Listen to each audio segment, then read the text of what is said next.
प्रेम के बोल। एक गांव में एक मजदूर रहा करता था जिसका नाम हरिराम था। उसके परिवार में कोई नहीं था। दिन भर अकेला मेहनत में लगा रहता था। दिल का बहुत ही दयालु और कर्मों का भी बहुत अच्छा मजदूर था। इसलिए उसे उसका भोजन उसे मजदूरी के बाद ही मिलता था। आगे पीछे कोई नहीं था, इसलिए वो इस आजीविका से संतुष्ट था। एक बार उसे एक छोटा सा बछड़ा मिल गया। उसने खुशी से उसे पाल लिया। उसने सोचा आज तक वो अकेला था, अब वो इस बछड़े को अपने बेटे के जैसे पालेगा। हरिराम का दिन उसके बछड़े से ही शुरू होता और उसी पर खत्म होता। वो रात दिन उसकी सेवा करता, उसी से अपने मन की बात करता। कुछ समय बाद बछड़ा बैल बन गया। उसकी जो सेवा हरिराम ने की थी उससे वो बहुत ही सुंदर और बलशाली बन गया था। गांव के सभी लोग हरिराम के बैल की ही बातें किया करते थे। किसानों के गांव में बैल की भरमार थी, पर हरिराम का बैल उन सबसे अलग था। दूर दूर से लोग उसे देखने आते थे। हर कोई हरिराम के बैल के बारे में बातें कर रहा था। हरिराम भी अपने बैल से एक बेटे की तरह ही प्यार करता था। भले खुद भूखा सो जाए, लेकिन उसे हमेशा भरपेट खिलाता था। एक दिन हरिराम के स्वप्न में शिव का नंदी बैल आया। उसने उससे कहा कि हरिराम, तुम एक निस्वार्थ सेवक हो। तुमने खुद की तकलीफ को छोड़कर अपने बैल की सेवा की है, इसलिए मैं तुम्हारे बैल को बोलने की शक्ति दे रहा हूँ। इतना सुनते ही हरिराम जाग गया और अपने बैल के पास गया। उसने बैल को सहलाया और मुस्कुराया कि भला एक बैल बोल कैसे सकता है। तभी अचानक आवाज आई, बाबा, आपने मेरा ध्यान एक पुत्र की तरह रखा है। मैं आपका आभारी हूँ और आपके लिए कुछ करना चाहता हूँ। यह सुनकर हरिराम घबरा गया। उसने खुद को संभाला और तुरंत ही बैल को गले लगाया। उसी समय से वह अपने बैल को नंदी कहकर पुकारने लगा। दिन भर काम करके आता और नंदी से बातें करता। गरीबी की मार बहुत थी। नंदी को तो हरिराम भर पेट देता था, लेकिन खुद भूखा सो जाता था। यह बात नंदी को अच्छी नहीं लगी। उसने हरिराम से कहा कि वो नगर के सेठ के पास जाए और शर्त रखे कि उसका बैल नंदी 100 गाड़ी खींच सकता है, और शर्त के रूप में सेठ से 1000 मोहरे ले लेना। हरिराम ने कहा, नंदी, तू पागल हो गया है। मैं अपने जीवन से खुश हूँ, मुझे यह नहीं करना। लेकिन नंदी के बार बार आग्रह करने पर हरिराम को उसकी बात माननी पड़ी। एक दिन डरते डरते हरिराम सेठ दीनदयाल के घर पहुंचा। दीनदयाल ने उससे आने का कारण पूछा। तब हरिराम ने शर्त के बारे में कहा। सेठ जोर जोर से हंसने लगा। बोला, हरिराम, बैल के साथ रहकर क्या तुम्हारी मति भी बैल जैसी हो गई है? अगर शर्त हार गए तो 1000 मोहरे के लिए तुम्हें अपनी झोपड़ी तक बेचनी पड़ेगी।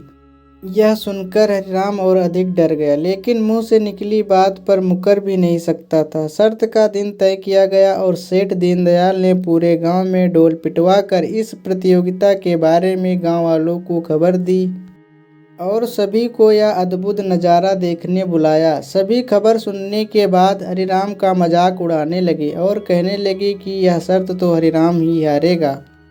यह सब सुन सुनकर हरिराम को और अधिक डर लगने लगा और उससे नंदी से घृणा होने लगी। वो उसे कोसने लगा, बार बार उसे दोष देता और कहता कि कहाँ मैंने इस बैल को पाल लिया। मेरी अच्छी भली कर रही थी, इसके कारण सर की छत से भी जाऊंगा और लोगों की थू थू होगी वो अलग। अब हरिराम को नंदी बिल्कुल भी रास नहीं आ रहा था। वह दिन आ गया जिस दिन प्रतियोगिता होनी थी। 100 माल से भरी गाड़ियों की आगे नंदी को जोता गया और गाड़ी पर खुद हरिराम बैठा। सभी गांव वाले यह नजारा देख हंस रहे थे और हरिराम को बुरा भला कह रहे थे। हरिराम ने नंदी से कहा, देख, तेरे कारण मुझे कितना सुनना पड़ रहा है। मैंने तुझे बेटे जैसे पाला था और तूने मुझे सड़क पर लाने का काम किया। हरिराम के ऐसे घृणित शब्दों के कारण नंदी को गुस्सा आ गया और उसने ठान ली कि वो एक कदम भी आगे नहीं बढ़ाएगा, और इस तरह हरिराम शर्त हार गया। सभी ने उसका मजाक उड़ाया और उसे अपनी झोपड़ी सेठ को देनी पड़ी। अब हरिराम नंदी के साथ मंदिर के बाहर पड़ा हुआ था और नंदी के सामने रो रो कर उसे कोस रहा था। उसकी बातें सुन नंदी को सहा नहीं गया और उसने कहा, बाबा हरिराम, यह सब तुम्हारे कारण हुआ है। यह सुन हरिराम चौंक गया। उसने गुस्से में पूछा कि क्या किया मैंने? तुमने भांग खा रखी है क्या? तब नंदी ने कहा कि तुम्हारे प्रेम के बोल के कारण ही भगवान ने मुझे बोलने की शक्ति दी और मैंने तुम्हारे लिए यह सब करने की सोची, लेकिन तुम उल्टा मुझे ही कोसने लगे और मुझे बुरा भला कहने लगे। तब मैंने ठानी मैं तुम्हारे लिए कुछ नहीं करूँगा। लेकिन अब मैं तुमसे फिर से कहता हूँ कि मैं 100 गाड़ियाँ खींच सकता हूँ। तुम जाकर फिर से शर्त लगाओ और इस बार अपनी झोपड़ी और 1000 मोहरे की शर्त लगाना। हरिराम वही करता है और फिर से शर्त के अनुसार 100 गाड़ियाँ तैयार कर उस पर नंदी से जोता जाता है और फिर से उस पर हरिराम बैठता है और प्यार से सहलाकर उसे गाड़ियाँ खींचने को कहता है और इस बार नंदी यह कर दिखाता है जिसे देख सब स्तब्ध रह जाते हैं और हरिराम शर्त जीत जाता है। सेठ दीनदयाल उसे उसकी झोपड़ी और 1000 मोहरे देता है। कहानी की शिक्षा। प्रेम के बोल कहानी से यही शिक्षा मिलती है कि जीवन में प्रेम से ही किसी को जीता जा सकता है। कहते हैं प्रेम के सामने ईश्वर भी झुक जाता है, इसलिए सभी को प्रेम के बोल ही बोलना चाहिए। तो दोस्तों, कैसी लगी यह कहानी आप हमें कमेंट करके ज़रूर बताएं और वीडियो को लाइक करके हमारे चैनल को ज़रूर सब्सक्राइब कर दीजिए। धन्यवाद।